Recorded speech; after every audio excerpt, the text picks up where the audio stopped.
folks. It's Tuesday afternoon. It's 4 p.m. It's time for a barometer readings webcast. I want to thank everybody for jumping on today. I had a great week last week traveling through Canada's West, and we visited with a whole pile of clients in Calgary and in Edmonton. Beautiful weather out there, and looking forward to getting west again over the next little while to Winnipeg and Vancouver and Kelowna. That's the time of year we get to go around and see a lot of folks and have a bunch of conversations and hear how people are feeling, hear the questions that they have. You know, there's a lot of people who do jump on this webcast each week or once a month. And then there are folks that don't. We do post a lot of stuff on Twitter. We do send out a lot of content because we want to make sure that people have a really good idea as to what we're thinking, so that if it doesn't make sense or they're wondering about it, they can pick up the phone and give us a call. But as we do every week, we like to kind of go top to bottom on what we're seeing across asset markets. I think, frankly, the thing that we are probably best at is understanding the market environment we're operating in, and then structuring portfolios that are relevant. Of course, that means it's really important to recognize change when it happens. And be prepared to make changes in the portfolios. Portfolio really only needs to be 30 or 40 positions, frankly, 25 to 35 positions. And in a market where we have some real haves and have-nots, a market where there's a very low correlation between sectors and companies, it's a great opportunity to build a portfolio that's well suited for what's going on, not carry a bunch of baggage in sectors that people don't care about. So just off the top, we continue to be in this structural bull market that's been going on now, coming up on 13 years. The S&P has been working its way higher once again this month. The S&P is a little higher. It was up about 4% in the month of September, and one of those rare years where the second 2 weeks of September and so far the first week of October, fairly friendly to investors. When we look at the backdrop, the breadth backdrop, and generally it's been pretty constructive. And there's been lots of opportunities to work our way around. There's the S&P from the lows in April, got back above all the moving averages and just sort of slowly trucked higher with small corrections along the way. We're right in the middle of the channel we've been in now since May. We're above, the 50-day, the 200-day, the 21-day, and the 8-day moving average. And market has been quite constructive. When we look at the QQQ in the US, the NASDAQ 100, it's a similar picture. We've been able to make higher highs and higher lows all through the spring. And, that's against a backdrop that has been worrisome for folks, worried about, a government shutdown, worried about tariffs, worried about, potential wars, worried about conflict. But frankly, there are parts of the market that have appeared to be relatively bulletproof. And if you boil it down to the simplest things, I learned when I started in the investment business, you own equities if you want to offset inflation. And there's a lot of businesses that we own that have an ability to raise price when the costs go up, and generating a rising stream of cash flow, and in many, many cases, a rising stream of dividends. And that's attractive when our cost of living continues to go up. I'm sure everybody's seen the studies that look at CPI and whether, in fact, that actually captures the full impact of inflation. I think most people would agree it probably doesn't. Our cost of living probably going up faster than what people think.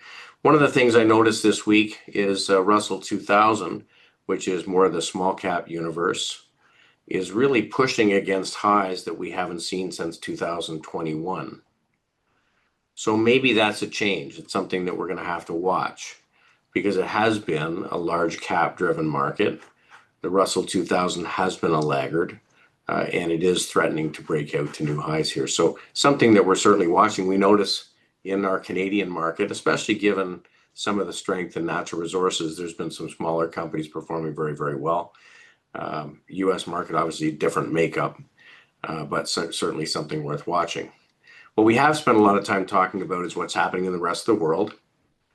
There are a lot of people we find that are looking for additional diversification beyond companies that everybody owns.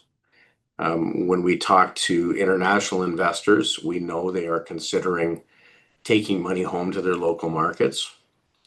Over the last 12 months, international markets have been outperforming U.S. stock market. The currencies, pound, sterling, euros, have been outperforming U.S. dollars. And so there's incentive, whether or not investors like the politics, just from an investment standpoint, I think realistically, after a very long period of time where international markets didn't work and didn't provide an alternative, they are an alternative today. And you can see, 1, 2, 3, 4, 5, 6, 7 months since we made new highs. It's very beginning of a new longer term bull market.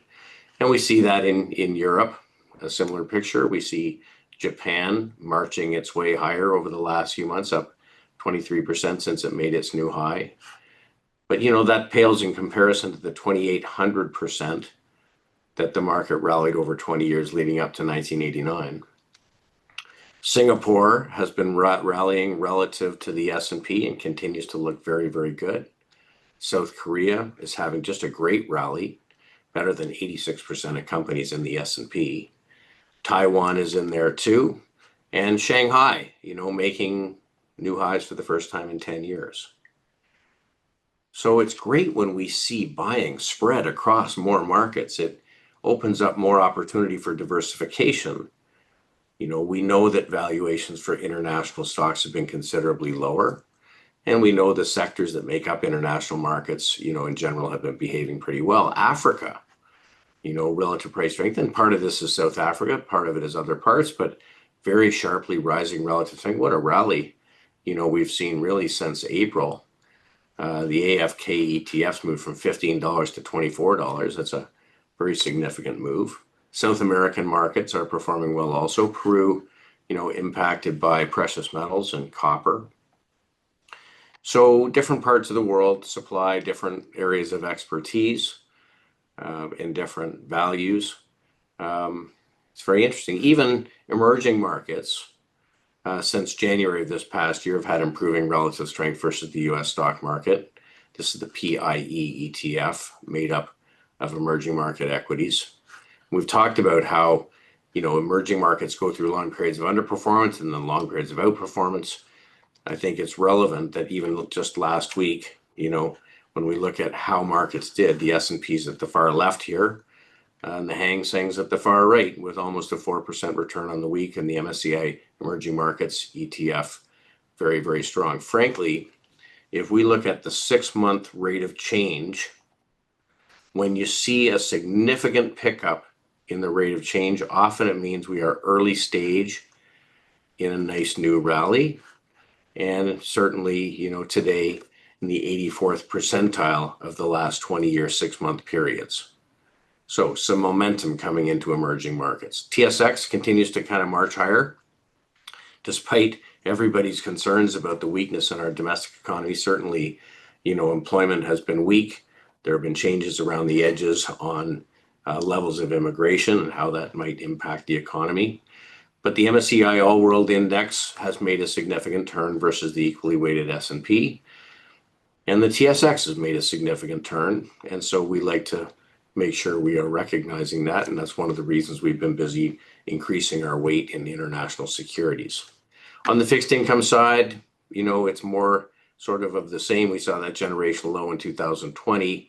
And when we look at the inflation data, I think we mentioned this the other day, if you take a weighted share of CPI components, where inflation is rising faster than the 2% target that the Fed has, 72% of components are above target, and that percent is increasing. So the breadth of the advance in inflation actually is expanding. And that runs counter to the commentary that inflation's under control so we can cut rates. That may well be why bond investors continue to demand a higher premium for taking risk and putting their money out long term. These long-term rates have been very sticky. And the US bond market, continues in its bear market. Bond prices with a series of lower lows and lower highs. Nothing changing here.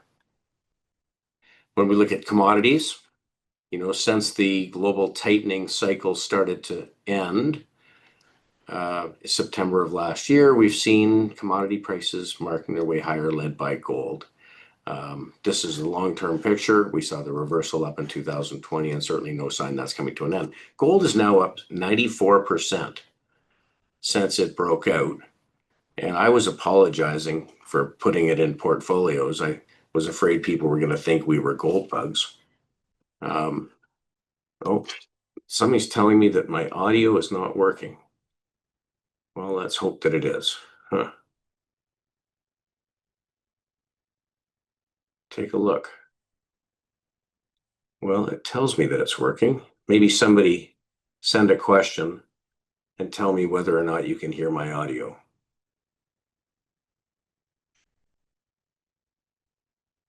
Okay, good. Excellent. Thanks so much.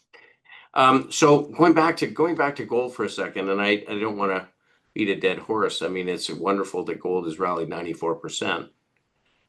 If we compare it to the bull market of the 2000s, and I would argue that the conditions are actually more supportive of gold today. Total rally was 350%. And if you go back to the 1972 example, gold was up 170% before it had its first correction. So realistically, we think that this does have a ways to go. Of course, it can correct at any point, but my guess is a correction would be that, maybe you'd get a 20% correction. Maybe a little time would pass, but my guess is, we're going a fair ways higher. Silver certainly has joined the rally. It's now threatening to take out the highs from 2011. That would be significant because we'd be breaking both the highs from 2011 and the highs from 1981. And that would be a very clear technical signal that we are going significantly higher. The first move higher in the 70s, silver was up 230%. So an 82% move is significant. But again, we can't be afraid of taking advantage of this. So gold relative to what many people consider to be the leadership in the stock market, gold relative to the QQQ or NASDAQ 100, continues to advance on a relative basis. So we really can't avoid it. And clearly, it's an asset that is not well loved at this point. There's people who are there, but there's a whole pile of people who are not on board who will be by the time this thing is over. Outside of gold, platinum has had a breakout of a 10-year range. Copper is really now on the 1 yard line. These are monthly bars. If we get a monthly close above these previous highs, my guess is this part of the basic materials universe is on its way. And frankly, the stocks are telling us that because the stocks have started making new highs. So commodities relative to bonds continue to say our biggest risk as investors is to have our purchasing power devalued. When you look at relative strength of commodities relative to what you would want to own if you thought there was disinflation or falling prices, the risk is rising prices. And that's probably the message we're getting from Bitcoin, which since its beginning has, while it's had wild moves, has been a very orderly stair-step pattern. And we are sitting very close to highs. So my guess is probably this area of resistance at $124 is likely to get breached. We were at $125 briefly, $125,000 briefly on Bitcoin earlier this week. Not even close to overbought. One to watch. So at the end of the day, our job is to find expanding breadth. And equity markets are showing expanding breadth, more and more markets participating. From a sector perspective, there's lots of choices. It's not just a tech-driven market like many people would say. And so our job now is to find specific securities within the groups that are leading that we think are likely to be revalued. And for us, that means fundamentally sound to begin with, but with something changing for the better in the income statement or in the balance sheet, and or the price of the security that shows us that something's changing. That's what can lead to multiple expansion. When people think that a business model is accelerating, they'll be willing to pay a higher multiple of earnings. So you get rising earnings and an expanded multiple. and that can give you a geometric lift, and that's ultimately what we want to have in the portfolio. So from a breadth perspective, breadth at the high level, the percent of stocks in uptrends continues to slowly improve. Now that's important because every bear market in history has been preceded by deterioration in breadth. And that's why we spend so much time on it. If you looked at every company in the NYSE and gave it a single vote and said what percent of stocks are in clearly defined upward price trends, if the breadth of the advance is expanding or more and more stocks are performing constructively, well, that's a healthy market. And so we watch it. Now, clearly, the market's been strong. There are people who get concerned, people who want to take profits. Frankly, I think a lot of people came out of the market in some way in August. We certainly raised a bit of cash. We fortunately put it right back to work. But I think there's a lot of people sitting now on the sidelines that are not fully invested or have significant cash weights and watching prices run away. So we'll see what happens under the surface, but in general, this continues to be a constructive environment. So our job is to do three things, right? We have to find the constructive parts of the asset markets that we can invest in, where we're seeing expanding breadth, focus in those areas. We don't have to be everywhere. We want to watch for change. In the absence of leadership, be willing to sit with some dry powder. We're not in that circumstance right now. Lots of stuff to do. But our job is to continue to kind of iterate within the portfolios. And part of that is having a really disciplined selling strategy. Now, over the last few weeks, we have come out of some positions. And very often people say, well, what is broken about that security? And it doesn't have to be that a stock is going down a lot and hits our stop. It can be that on a relative basis, the securities just start underperforming. Because if you're in a bull market, you only need 20 to 30 positions to build a portfolio. You want to make sure that all of your positions are firing. If you've got something lagging within a bull market, even if it's not going down, if the market rolls over and starts to weaken, those are the candidates that people are most likely to sell, and they are the most vulnerable. So I think our job is always to kind of try to trade up and improve the quality of the portfolio, just like you would with inventory in a store. If stuff isn't selling, you mark it down, get rid of it. Doesn't mean it's bad inventory, it just means you're not making a return on it. So let's talk about leadership. Financials continue to kind of chug along. This is the XLF ETF in the US. It's made up of banks and insurance companies and fintech, credit card companies, the index companies, and exchanges. So everything across the spectrum in financial services. The Eurozone financials are trucking along as well. These are, again, monthly bars. This is the last 8 months. What a great move we've seen. In Canada, the equally weighted bank index, the relative strength continues to improve. So, nothing wrong here. But when you look at the relative strength, interestingly, 59 means it's trading better than 59% of companies in the S&P. It's moving up and to the right, and the relative strength is improving, but it's not, absolutely robust. And within the XLF, there are some parts of the market that are lagging a bit, like the exchange companies. This is TMX Group, and we owned this for a long time. And we did get stopped out as it broke previous support here. But I always like to take a look after the fact to see what happened. Now, while the markets continue to move higher, TMX Group is moving lower now, trading below the 200-day moving average. I'm glad we're gone. In industrials, the U.S. industrial sector, is continuing to firm. Global industrials, frankly, are firming faster. But it's again mixed. Transports continue to be weak. Relative strength is weakening. Been unable to take out these previous highs. But aerospace just keeps trucking along. Aerospace and defense. So we had a little moderation for a couple of weeks, came back toward the moving averages and turned higher. So we talked a lot about Howmet Aerospace. We don't have to talk about it again today. It just continues to perform. We've talked about GE Aerospace and some big orders for Boeing jets over the last couple of weeks, which means big orders for jet engines coming from GE. Embraer we've talked about, which continues to move along.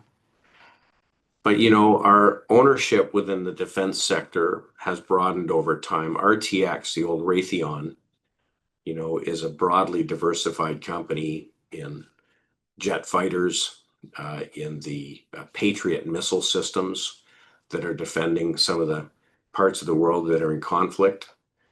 They have all kinds of interesting simulator and training technologies. And certainly some of the stuff they're doing with data and intelligence is very, very significant. So, this continues to perform really well. Over the last couple of weeks, we did make a couple more ads, though, in industrials. So we talked a lot about what we're doing in materials. And if gold prices are going higher and copper prices are going higher, you can bet that the financing window will be open for companies who want to continue to develop new mines and new resources. So we talk about investing in picks and shovels. Well, Finning, of course, is Caterpillar equipment in Canada and in South America and the UK. And recently, technically, has really broken out here. So relative strength has started to pick up. We think that there's a long way that they can go. If we're in a mining cycle, we're likely to see a lot of sales and service on Caterpillar equipment. We added a company called Kraken Robotics, PNG, in the Canadian market. This turned out to be quite a timely ad. This is Amit that added. So I think maybe we'll have Amit on next week to talk about it. But they are an important supplier of unmanned underwater vehicles. So what do we mean by that? The submarines that are unmanned, where cost of surveillance is like 1/10 of the price of manned surveillance. They also have all kinds of sono equipment that does surveillance for sound underwater and laser surveillance.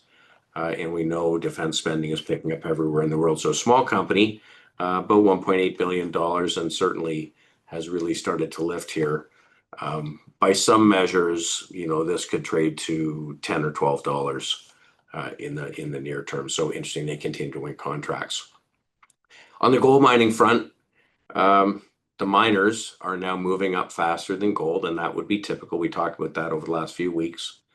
The gold miners ETF is about 120% above the 200-day moving average, which starts to get a little more stretched, a little bit more overbought. But again, you have to be careful in a bull market. What's overbought can continue to get more overbought. Kinross has been a wonderful holding for us. Great company, pays us a nice little dividend that grows a little bit every year. Agnico, trading better than 80% of companies.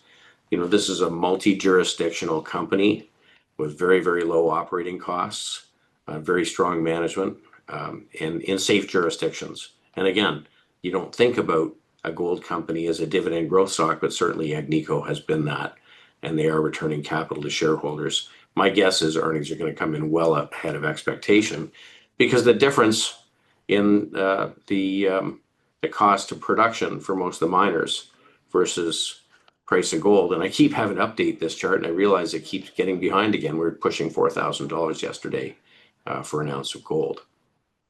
Now, one of the questions I get as well is everybody invested?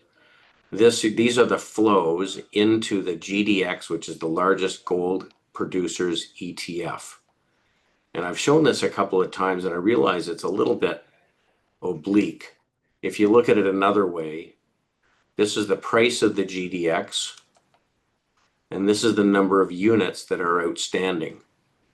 So it tells you that investors have been fading this move and selling. And let's hope people aren't short, because this could turn into a pretty good squeeze. So what would be an overbought market? Well, if you go back to the 1970s, mining companies were just over 10% of the market. Today, they're about 1%. So certainly a mining cycle would reverse this and move it in the other direction. I think we've got a long way to go. So things we've added here beyond Finning to take advantage of this cycle, we added Major Drilling. Major Drilling is not a huge company. It's relatively small cap, but it's a significant drilling company. So when mining companies are able to get a budget, are able to raise financing, they have targets that they would like to drill and properties they have licenses on. And Major Drilling makes its bread and butter on long-term contract with senior producers. But when we get into a mining cycle, the junior companies start raising money and want to do drilling, and they don't get the same preferential treatment from a pricing perspective because they're paying for day rates, and the profitability can really rise. Major Drilling has historically been focused on gold, but now has a significant business with the copper miners. And this is the kind of company that could do very, very well over a number of years if we do have a mining cycle. And they're in 20 countries on 6 continents, well-diversified company. And look, I mean, this is what a bear market looks like. And perhaps we're just starting a bull market. So something interesting there.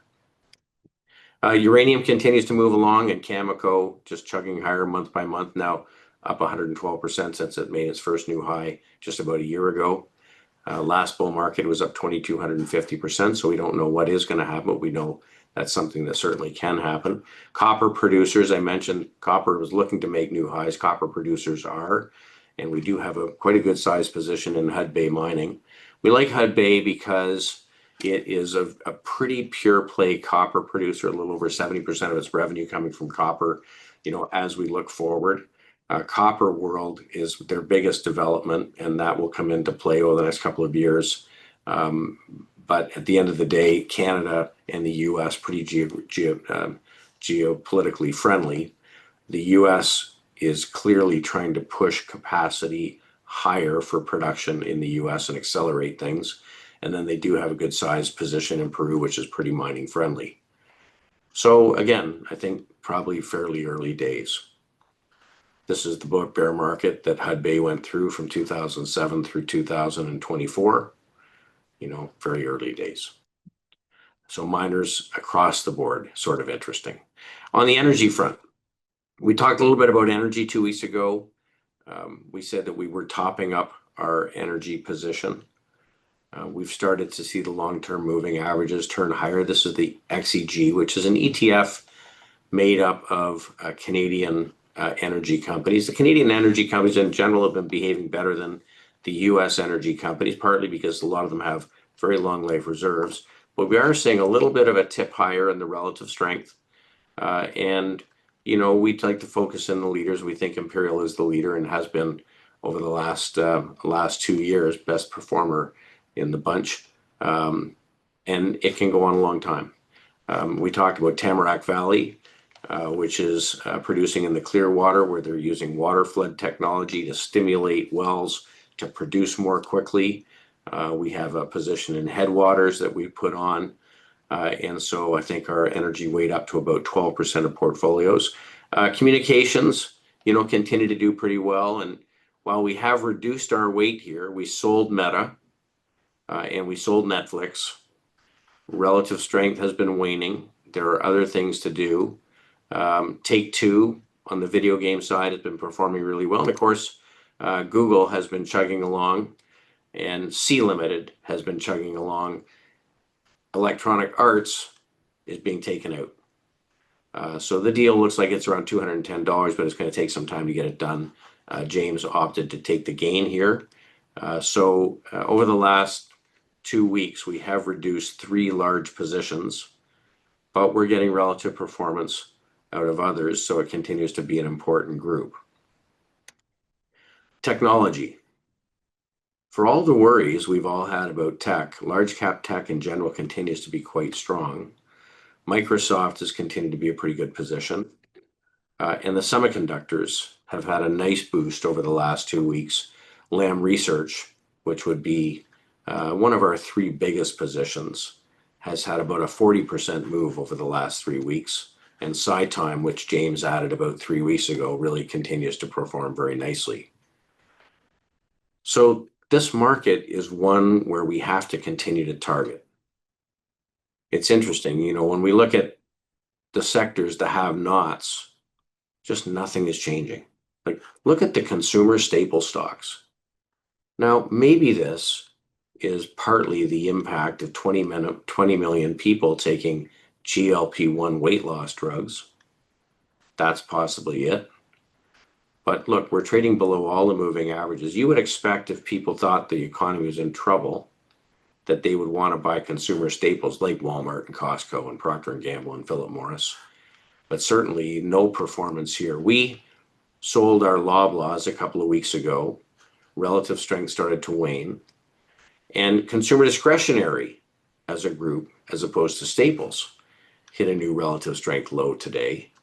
And that's, a big part of U.S. economy. So this is a very small part of our investments. Interestingly, we sold our Dollarama, and Amit said, "Look, it's a great company. We've had a great run with it. Time to probably ring the cash register."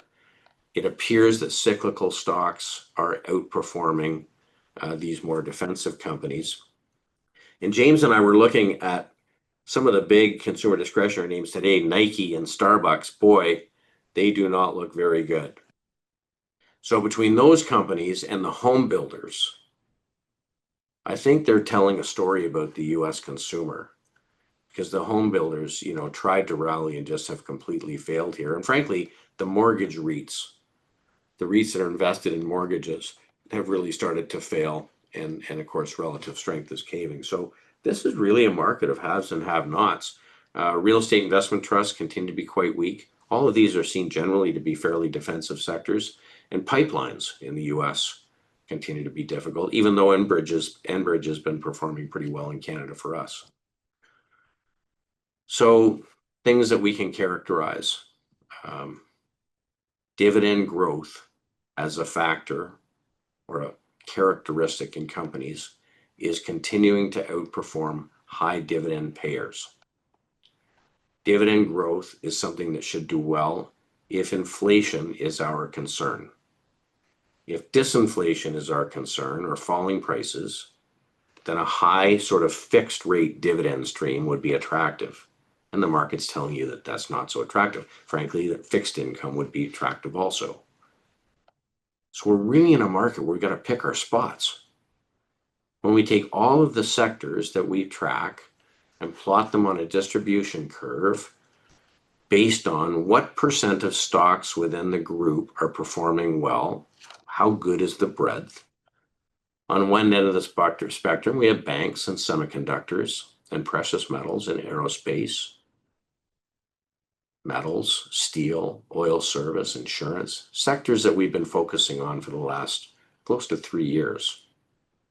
And at the other end of the spectrum, sectors that have very few stocks doing well, things like drugs and restaurants and forest products, food, consumer staples, healthcare, more defensive sectors. So let's boil it all down. From a sector exposure, we continue to have a very significant overweight in financials. We have a very significant overweight in industrial companies, two sectors that do well if there's inflation. In an industrial company, if you're making gas turbines and you got a lot of demand, if your costs go up today, you put your price up tomorrow. If you're producing copper and your costs are going up, and you got pricing power, and the price for the commodity goes up tomorrow, you put your price up tomorrow. So we're now close to 15% weight in materials, which is obviously a very significant overweight, but it's making a big contribution in the portfolios. Energy, we took from 7.8% to 11% across the firm, against an index weight in the S&P of less than 3. Technology is still important to us, but we just don't think we have to have a very significant weight. We want to be targeted here because it's not an inexpensive group and it is well owned. When we go to the other end of the spectrum, consumer staples, government bonds, high distribution paying real estate investment trusts and utilities, consumer discretionary continue to be quite small in the portfolios. So bifurcation. In the global portfolio, I wanted to highlight this. I've had a lot of people asking questions, wanting to understand the nature of the companies. It's a very well diversified portfolio, more diversified than other portfolios, 80 companies. We're about to update the October 1st holdings. We're about to do another rebalance. Materials, obviously a very large weight, but it includes some real specialists in the local market like Anglo Gold, Bumi Resources, which is in Indonesia, Goldfields, which is in South Africa, Harmony, which is South Africa, Sasol, which is France. In the financials, a big financials weight, but led by other parts of the world, Banco Bradesco and Banco Bilbao in Argentina. We've got, Santander. In the communication services, Baidu in China, Sea Limited, which we've talked about, Tencent. So it's a really interesting portfolio. It's very well geographically diversified. About 19% is in Europe, which is much, much lower than the benchmark. Because frankly, we think there's more growth in Asia, which is 60% of the portfolio. Japan is 17%, emerging Asia is 37%. And then in Latin America, we're close to 20%, where there's almost none in the benchmark. So we think this really differentiates what we're doing from owning, say, an ETF. And you can see it in the numbers. Since we started the fund, the equal weight S&P is up 31.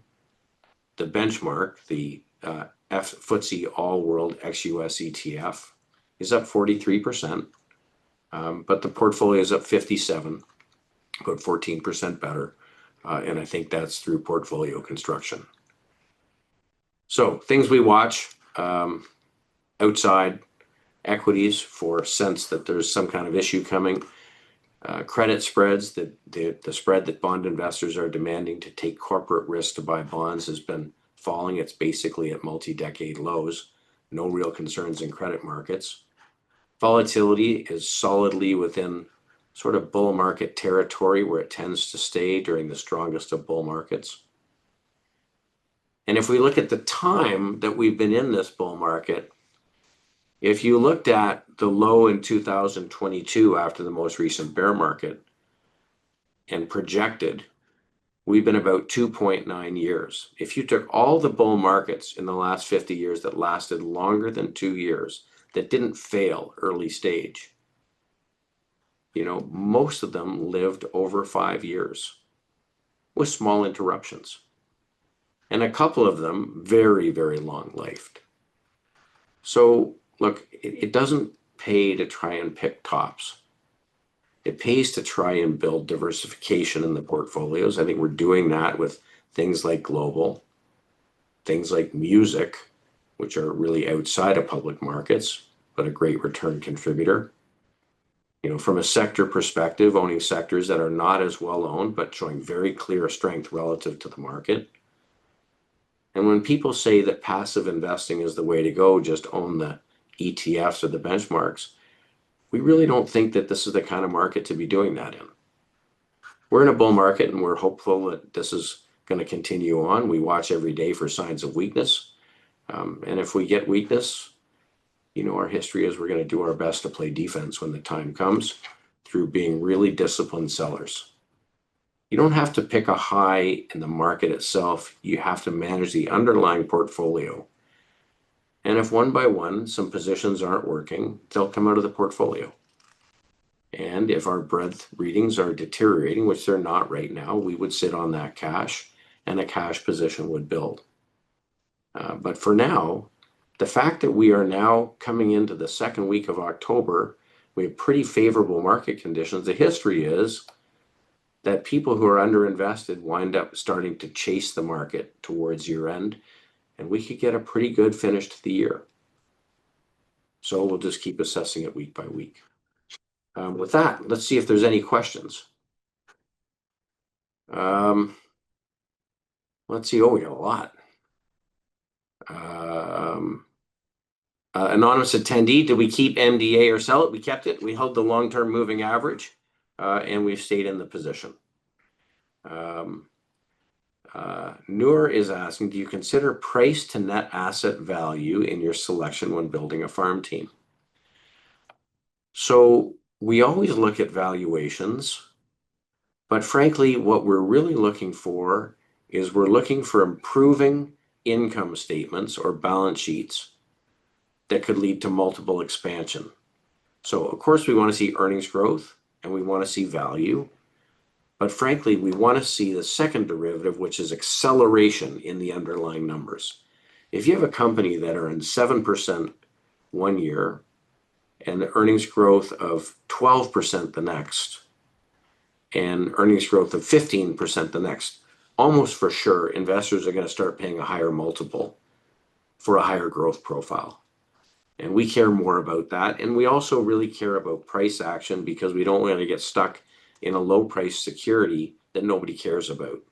So we always say we want to see improving fundamentals and we want to see price behaving the way that it should be behaving if what we think is happening is actually happening. Anonymous attender, gold miners are up 100 to 300% from 2024. However, they are not catching a bid even though their margins must have doubled. At what point do you see money moving into that sector? Well, look, I think that they are certainly, it's the hottest performing sector in the market this year. So, it's performing really well. But certainly the multiples can expand and their margins can expand. I think some of these companies are going to generate an enormous amount of cash. We are likely to see more mergers and acquisitions of small companies getting purchased by larger ones. And my guess is there is probably some headroom for these to continue to move higher. At some point, we'll see a correction. So, we trim little bits here and there, but our positions are pretty substantial. What would make us start to sell some of our gold stocks? Well, in fairness, we have trimmed little bits in a couple of our portfolios because the position sizes were getting very big. I do want to make sure that if and when we do get a pullback, which could either be sort of in price, 15, 20%, or time, where stocks chop sideways for a few weeks or a few months, that we have the opportunity to put more money to work. But I said something on Twitter this week. At the end of the day, the money is made sitting once you're in the positions. And we do think that we're very early days. So for people who are not trading, I wouldn't try and be too cute. The things that are happening in precious metals, can be pointing to the fact that there's some important structural changes taking place in financial markets. And we really want to make sure that we are participating in that. I think there's a lot of people sitting on the sidelines thinking, boy, I've missed it. And I think that they're wrong. I think that there is upside still to come. Question from Jerry, how do we feel about investing in asset managers like Brookfield? So that's a loaded question. It's very interesting what's happening in some of the private equity investment managers. Now, Brookfield's one of those. But companies like Carlyle Group, Blackstone, Blue Owl, who have very significant private credit or private equity, are really under pressure in the market. And we've said for some time, we think that there should be a premium for liquidity. And a lot of the private market assets, we think may be mismarked in price. Because when you use a higher long-term interest rate to discount the future value of an asset back to the present, a higher interest rate means it's worth less today. And so we are staying away in general from private investments. Certainly private equity, where companies raise debt to make an acquisition and then add more debt and try and make a return on a small slice of their equity. We think that there's some risks there. We also think that there are some risks in the valuations of private credit strategies, that are more opaque. And the question is, if the investors that are with Blackstone or Carlyle decided they wanted liquidity, those companies have been the liquidity in the market. And so who would be the buyer? And I worry a little bit about that. So we're being very careful with that type of security.